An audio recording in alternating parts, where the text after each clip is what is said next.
Assalamualaikum warahmatullahi wabarakatuh. Ketemu lagi bersama saya Ian Alfirdaus di podcast Komnatnas. Hai, apa kabar semuanya hari ini? Semoga hari ini lebih baik daripada hari kemarin. Wow, Ian Alfredos, apa kabar, Mas Bro? Alhamdulillah sehat. Waduh, udah lama ya kita nggak ketemu ya, Mas Bro ya?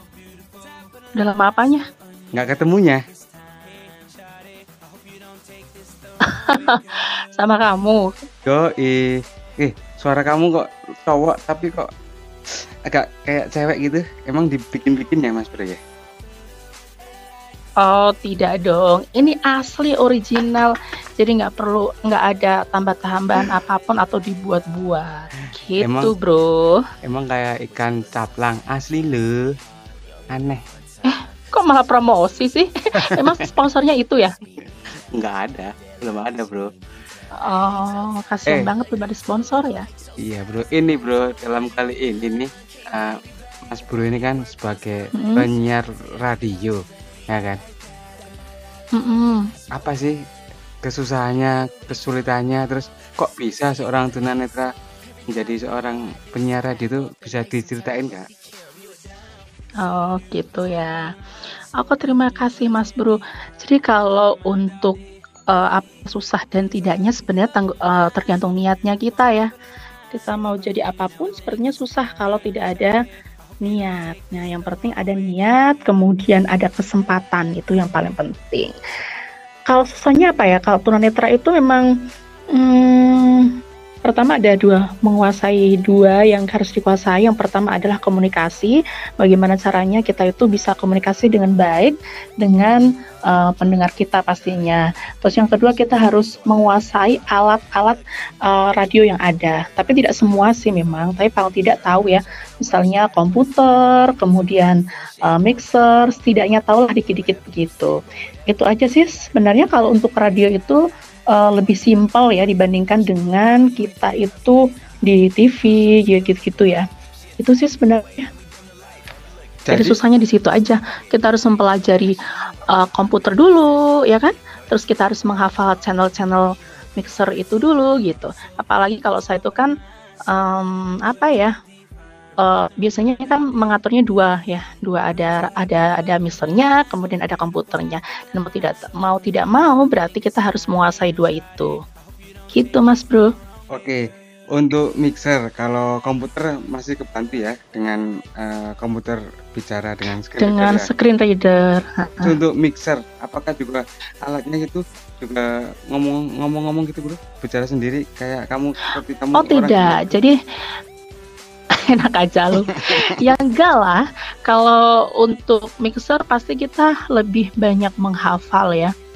Karena di situ kan ada banyak channel-channelnya yang harus kita pelajari. Tapi jangan khawatir lah, kalau penyiar itu kan cukup taunya tidak terlalu banyak seperti teknik ya, kalau tahu gitu. Mungkin hanya 2 volume aja yang tahu, misalnya channel mikrofon itu di mana, kemudian channel untuk yang masuk ke komputer itu mana gitu kan, outputnya kemana. Itu aja sih, jadi nggak terlalu banyak gitu yang diketahui ya. Tapi paling nggak 2 hal itu harus tahu. Misalnya volume mikrofon di mana, kemudian volume musiknya di mana. Kayak gitu Mas Bro, itu aja. Dan saya pikir itu nggak terlalu lama ya kalau untuk yang tunanetra, karena tunanetra itu kan diberikan kelebihan untuk daya ingatnya lumayan lah gitu. Oke lah, kalau di dunia perradionan ya, itu kan ada penyiar sama produser untuk nyiapin podcast. Nah itu Mas Bro ini sendiri atau dibantu dengan produser lain, orang lain gitu? Kalau untuk saya sendiri ya, karena itu memang beberapa radio itu kan beda-beda ya. Ada yang komersial, ada yang komunitas. Nah karena saya itu bidangnya di komunitas, sendiri sih gitu. Kita harus atur sendiri aja sewaktunya, acaranya seperti apa, kayaknya kita handle sendiri aja gitu. Tapi kalau saya dulu pernah di radio komersil juga, itu memang ada produsernya yang ngatur. Jadi misalnya menit keberapa kita harus iklan, terus menit keberapa kita harus komen, kayak gitu memang harus diatur sih, gitu. Jadi kalau gitu ya, yang membedakan ya antara radio komersil sama radio komunitas ya. Nah, kebetulan Mas Ian Alfredos ini Iya, masih di radio komunitas dan semuanya untuk lagu, iya. terus untuk jadwal, untuk materi, terus itu sendiri semua. Enggak, kalau jadwal itu memang ada ditentukan dari pihaknya. Jadi ya sebenarnya kalau sekarang kan masih banyak orang ya, tugas-tugasnya ada sendirilah masing. Kalau kebetulan kan tugasnya di bagian kepenyiaran yang siaran sama yang produksi audio editing. Jadi kalau jadwal itu memang ada yang ngatur, yaitu koordinator siar kayak gitu. Wow, mantap ya. Jadi harus kerja keras juga ya. Lah, awal mulanya apa sih yang membuat jadi ingin penyiar radio tuh? Alasannya apa? Alasannya gini aja sih Mas Bro, karena kan waktu itu kan aku tuh nggak punya kelebihan apapun gitu ya dibandingkan teman-teman yang lainnya. Kalau yang lainnya tuh kan teman-teman punya kelebihan yang banyak ya. Postur tubuh yang besar itu kan suatu kelebihan juga. Ya, terus Biasanya identik tunanetra itu kan masir. Sementara saya tuh kan tidak bisa itu pijat gitu, kurang meyakinkan kepada pasien karena kan saya kan lentik unik begitu kan ya. Jadi ya gitulah akhirnya saya ya udahlah.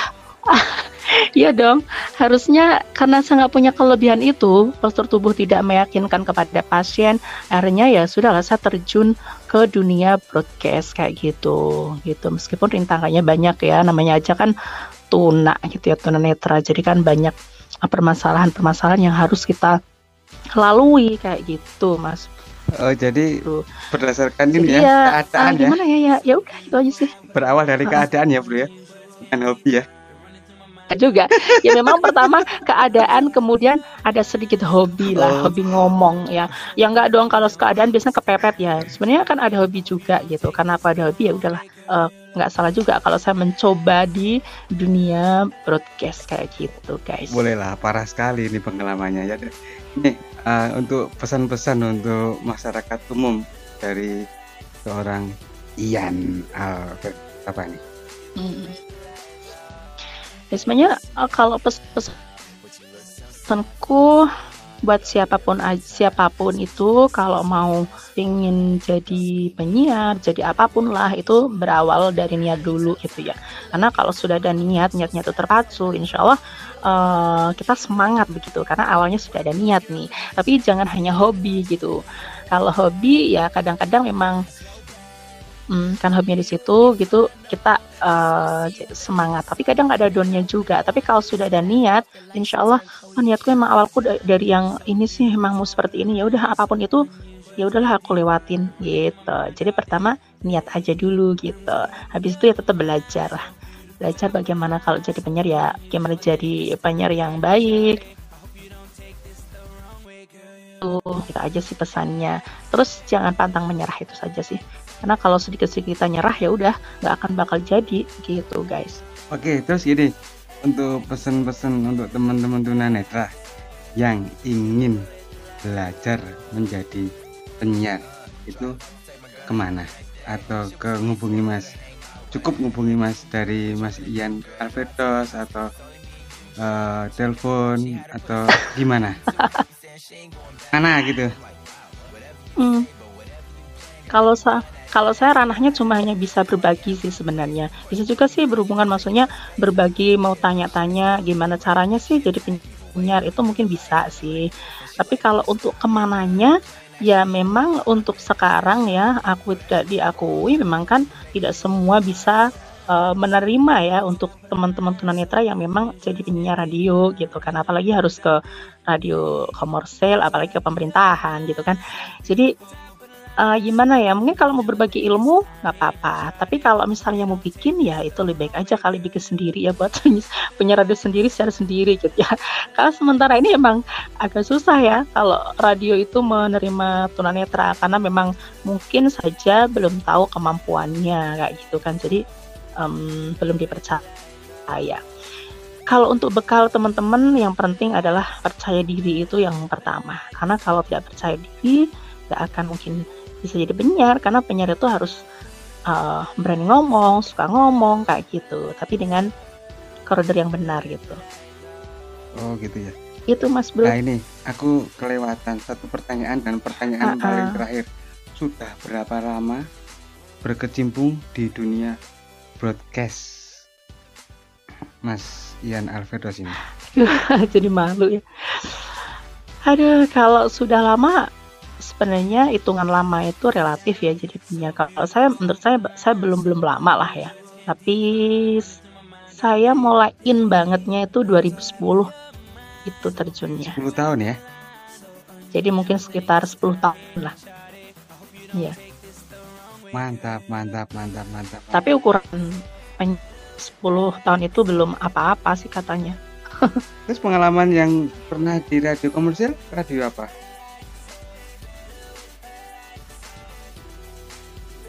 Saya dulu pernah di radio swasta di Semarang gitu. Pernah di sana selama berapa ya? Kurang lebih 2 tahun di sana. Kayak begitu. Mulai dari saya belajar training 3 bulan, kemudian sampai saya ikut siaran di sana.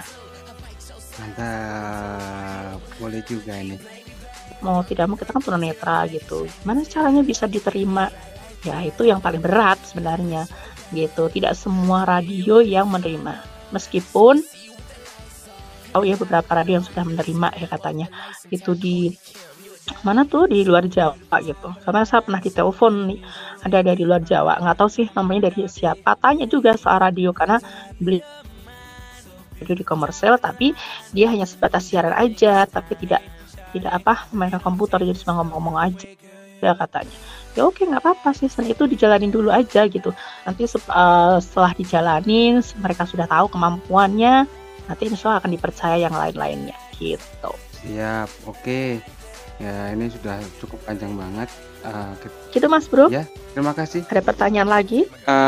Mungkin Panjang mau Mas Ian mau share untuk sosial medianya, bisa dihubungin ke mana?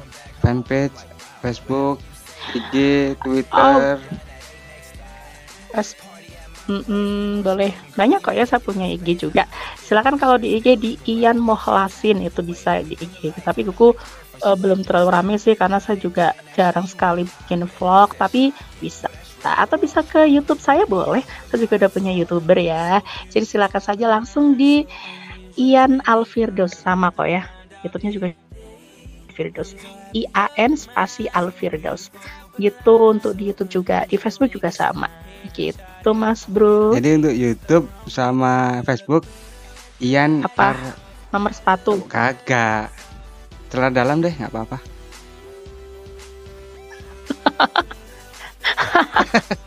Ketawa. Kamu suka banget sama dalam-dalam. Kamu elek banget sih lu iso ini. Oke deh. Mas. Alah, pasti kamu nafsu ya? Gak sama sekali. Nafsuin nendangin kamu atau gitu kamu iya.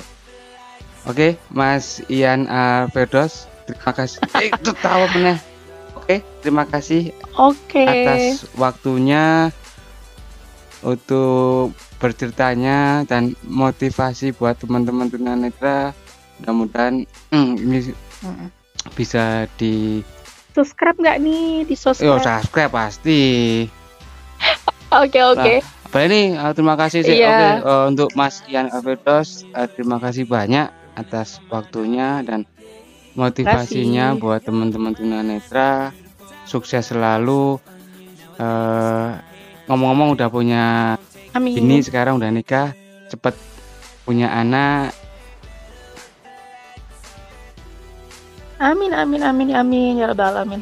Dan menjadi tunanetra yang bahagia, kaya raya. kecil disuka, mudah terkenal, mati masuk.